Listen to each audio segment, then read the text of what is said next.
কোনো অঘটন নয়, র্যাঙ্কিংয়ে শীর্ষ ৪ দলই উঠেছে সেমিফাইনালে। বিশ্বকাপ ইতিহাসে যা প্রথমবার ৪ দলের সবাই আবার শিরোপাধারী। এমন ঘটনা বিশ্বকাপে তৃতীয়বার, ১৯৯০ আসরের পর প্রথম। জেনে নেব সেমিফাইনালের লাইন আপ। চূড়ান্ত হয়ে গেল বিশ্বকাপের সেমিফাইনাল লাইন আপ, যেখানে ৪ দলেরই আছে বিশ্বজয়ের ইতিহাস। শিরোপা ধরে রাখার সুযোগ যেমন আছে পুনরুদ্ধারেরও। ইতিহাসের প্রথমবার র্যাঙ্কিংয়ে সেরা ৪ দল নিয়ে হবে শেষ ৪-এর লড়াই। প্রথম সেমিফাইনালে লড়াইটা দুই ইউরোপিয়ান জায়ান্ট ফ্রান্স ও স্পেনের। ১৫ জুলাই রাত ১টায় ডালাস স্টেডিয়ামে মুখোমুখি দুই দল। কোয়ার্টার ফাইনালে মরক্কোকে লে ব্লু আর বেলজিয়ামকে হারিয়ে শেষ ৪-এ লা রোহা। ঢালাইয়ের দৃঢ়তা, নির্মাণে নিশ্চয়তা, প্রিমিয়ার সিমেন্ট, ঢালাইয়ের রাজা। ১৬ বছর পর সেমিফাইনালে পা রেখেছে স্পেন।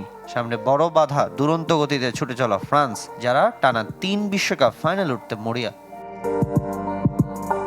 সাম্প্রতিক পরিসংখ্যানে যদিও এগিয়ে স্পেন, ইউরো ও নেশনস লিগের সেমিফাইনালে কিলিয়ান এমবাপ্পেদের হারিয়ে শেষ হাসি হেসেছিল লামিন ইয়ামালরা। দ্বিতীয় সেমিফাইনালে ১৬ জুলাই রাত ১টায় আটলান্টা স্টেডিয়ামে ইংল্যান্ডের মুখোমুখি ডিফেন্ডিং চ্যাম্পিয়ন আর্জেন্টিনা। কোয়ার্টার ফাইনালে নরওয়েকে 3 লায়ন্স আর সুইজারল্যান্ডকে হারিয়েছে আলবিসেলেস্তেরা। দুটো ম্যাচই গড়িয়েছে অতিরিক্ত সময়ে। টানা দ্বিতীয় সেমিফাইনাল নিশ্চিত করে কীর্তিও গড়েছে বর্তমান চ্যাম্পিয়নরা। বিশ্বকাপ ইতিহাসে ষষ্ঠ সেমিফাইনাল, আগের ৫ বারই জায়গা করে নিয়েছে ফাইনালে। ৯২ বছরের ইতিহাসে কখনোই সেমিতে হারেনি আর্জেন্টিনা।